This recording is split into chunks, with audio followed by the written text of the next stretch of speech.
Est-ce qu'il y a plus lâche qu'un Français qui est obligé d'appeler le monde entier à son secours pour libérer sa patrie? Il ne peut pas se battre pour sa propre patrie. Apprendre son histoire est un acte de résistance. Vous avez certainement vu passer les célébrations, l'anniversaire du massacre de Thiaroye. Je rappelle à ceux qui ne le savent pas qu'en 1944, la France a manqué à tous ses devoirs. Des soldats de son armée française, sénégalais, rentrent au Sénégal. Ils sont, entre guillemets, démobilisés. Et quand ils sont dans leur pays, ils demandent de manière légitime leur solde, c'est-à-dire leur salaire.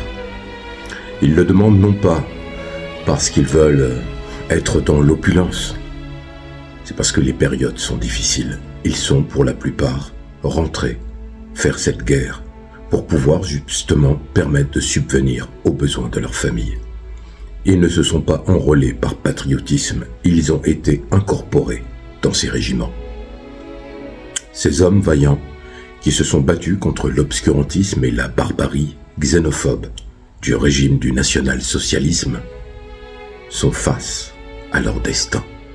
Leur destin va se matérialiser à 7 heures du matin environ avec des jeeps de l'armée française équipés de mitrailleuses.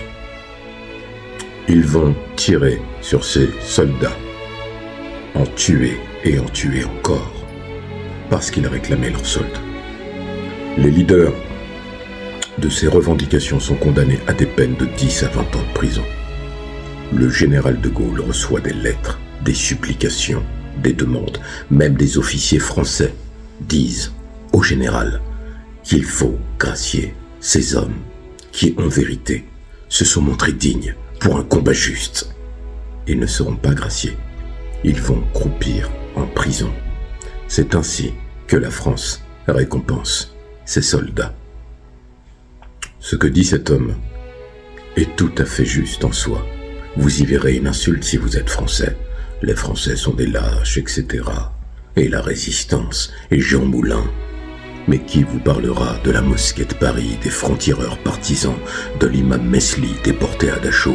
Qui vous parlera de ces tirailleurs sénégalais, de ces Algériens, de ces Marocains, de ces Tunisiens, de ces Congolais, de ces Guadeloupéens, de ces Martiniquais, de ces Maliens, de ces Sénégalais, de ces Burkinabés, de ces Guyanais, qui sont morts en France pour une guerre qui n'était pas la leur?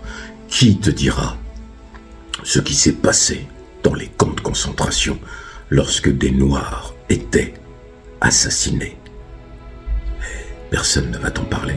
Eh bien, moi je le fais avec le livre Voleurs d'âme. Parce qu'il faut raconter nos histoires, parce qu'ils ne le feront pas. Le constat est affligeant. Vous n'avez que du mépris pour ceux qui ont libéré vos ancêtres. Vous n'avez que du mépris en les pointant comme si c'étaient des animaux, en disant qu'ils viennent ici pour manger l'argent de la France, la CAF, etc. Gardez vos miettes, elles ne servent à rien. La réalité, elle est celle-ci. L'Afrique prend son éveil. Il n'y aura plus de combattants africains qui iront combattre pour vos guerres, qui vous permettent de rester dans une opulence manifeste. Le régime de Vichy, sous l'autorité du maréchal Pétain, a fait déporter des milliers de Français au seul tort qu'ils étaient de confession juive. Ce même régime, représentant de la France, a capitulé, a collaboré. C'est ça la réalité historique. Estimez-vous heureux d'avoir été invité à la table des vainqueurs. Vous n'étiez pas à la conférence de Yalta. Et à juste raison, le général de Gaulle a sauvé les meubles. Mais l'histoire ne s'efface pas d'un trait. Vous avez ensuite la guerre d'Indochine et la guerre d'Algérie qui vous ont montré, et toutes les guerres d'indépendance de ces pays africains qui vous ont montré que votre domination était terminée. L'âge d'or de la France s'éteint. Mais le Français lâche qu'il est, aime le monde. Il n'aime pas mourir. Il faut que le noir meure à sa place. Mais maintenant, quand le noir meurt à sa place, le merci au noir là, c'est inventer un focard qui fait des coups de temps pareil.